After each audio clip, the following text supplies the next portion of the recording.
você já ouviu de fato o Evangelho que é apresentado pelas Escrituras, o Evangelho que nos é narrado pelos Evangelhos que estão na Palavra de Deus. O Evangelho começa falando sobre a justiça de Deus.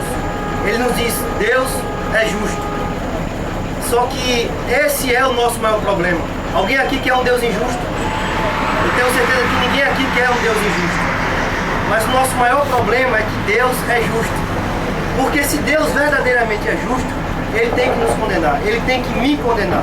A primeira pessoa aqui. Porque nós temos quebrado a sua lei.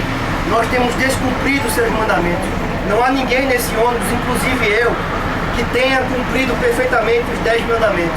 Nenhum homem é perfeito. Nenhum homem pode se colocar diante de Deus como justo. A palavra de Deus diz que não há nenhum bom, não há nenhum justo sequer, não há quem busca Deus, não há nenhum cumpridor perfeito da lei. E por isso, se Deus é justo, Ele tem que nos condenar. Se você se acha bom, se eu pudesse colocar aqui um DVD com aquilo que você já fez na sua vida, você sairia desse ônibus, pelaquela porta, você pediria para o motorista abrir aquela porta e nunca mais voltaria, de tão envergonhado que você ficaria. Se pudesse colocar um DVD com aquilo que eu pensei hoje, só hoje, nem na minha vida, eu sairia por aquela porta e nunca mais voltaria, de envergonhado pelo que eu sou, pelo que eu penso, pelo que eu faço. Eu falo isso porque nós, homens e mulheres, somos assim. Nós somos inclinados a quebrar a lei de Deus, a lei perfeita de Deus, que requer perfeita justiça. Ele nos criou e Ele tem o direito de dizer como nós devemos viver. E mais ainda tem o direito de dizer, de cobrar de nós aquilo que deixamos de fazer. Uma mentira apenas basta para que nós sejamos condenados diante de Deus. Se você já mentiu, saiba, o diabo é o pai da mentira. Deus é a verdade. Quem mentir diante de Deus, quem tomar o nome de Deus uma única vez em vão. A palavra de Deus diz, Ele não tomará por inocente aquele que toma o seu nome em vão. Ou seja, nós temos que encarar o fato que somos condenados. E se Deus é justo, Ele tem que nos condenar. Você pode dizer, não, mas Deus é amor, Deus perdoa. Mas imagina só se você chegasse em casa agora e um assassino matasse seu pai, matasse a sua mãe ou matasse seus filhos.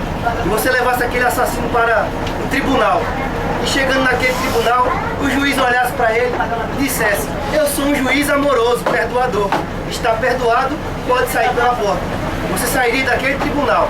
E se você não conseguisse matar aquele assassino com suas próprias mãos, e o juiz também, você iria às autoridades superiores, aos governadores, ao presidente, à Justiça Federal, Suprema, e diria, há um juiz naquela corte que é mais corrupto do que o assassino que matou a minha família. E assim é com Deus. Se Ele de fato é justo, Ele não pode simplesmente dizer, olha, vocês estão perdoados, podem seguir em frente porque você sente muito, porque você se arrependeu. Essas são as más notícias, que nós estamos condenados. Se nós morrêssemos hoje, se dependesse daquilo que nós fizemos na nossa vida, nós iríamos para o inferno. E o inferno é um lugar eterno debaixo da ira de Deus. É estar eternamente sofrendo por conta daquilo que nós fizemos contra o nosso Deus que nos criou.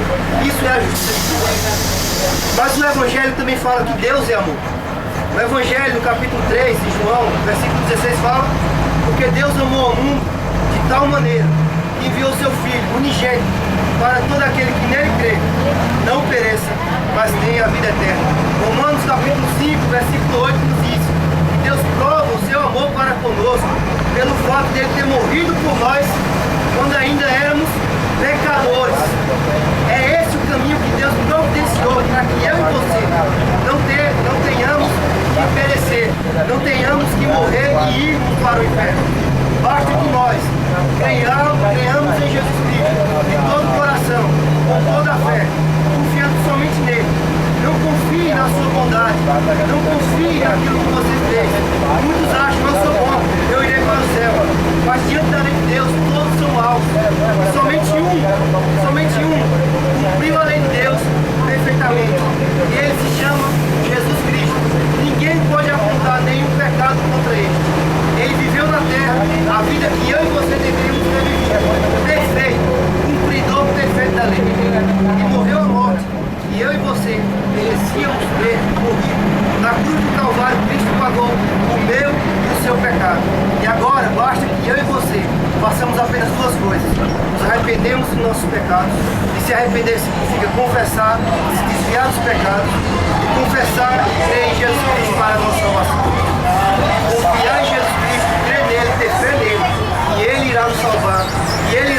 vai nos ressuscitar, mesmo que nós morramos, como ele disse, aquele que crê em mim, ainda que morra, viverá, e eu o ressuscitarei no último dia. Entender que Cristo me ressuscitou há 2000 anos atrás, um dia voltará e também me ressuscitará dos mortos. E ele pode prometer, não como um vereador, não como um prefeito que vai na sua casa, lhe promete, depois de 4 anos as coisas continuam a mesma coisa. Mas ele pode prometer porque ele de fato ressuscitou dentre os mortos. Até hoje, procuram um corpo de Jesus Cristo e ninguém pode achar o homem mais importante da história. Cadê o corpo dele? Ele não está aqui, ele foi assunto aos céus, ele está à direita de Deus, e um dia ele voltará. E aqueles que nele confiar, ele irá ressuscitar os mortos e viverá com Deus eternamente.